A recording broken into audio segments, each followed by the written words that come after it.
Barbie Fortesa may reaksyon sa kadate di umano ni David Licauco. Hintayin ang kanyang pagbabalik.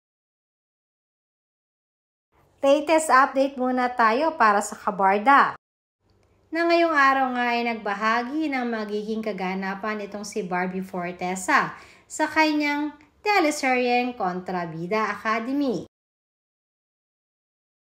Samantalang si David Licauco naman ay may mga updates sa kanyang mga endorsements na umana naman kaagad ng napakagandang feedback galing na rin sa mga netizens at followers niya. Samantalang gumawa naman ng usap-usapan ng video clip na ito ni David na nagsisirculate ngayon sa social media. Na kung saan ay spotted nga si David na may kasama di umanong isang babae na habang siya ay nasa restaurant or parang nasa isang bahay. Makikita na inabutan pa nga ni David ng regalo ang babae sa video. Kaya naman syempre ay napakaraming na-curious dito. Madami nga nagsasabi na mukhang si Barbie Fortesa di umano ito.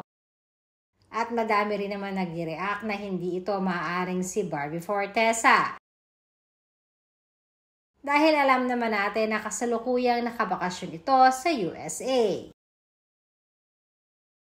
Kaya naman sa isang event, natanong di umano itong si Barbie kung ano nga ba ang reaksyon niya na may kadate di umanong ibang babae itong si David. Nakangiti namang sinagot ito ni Barbie na wala ito sa kanya.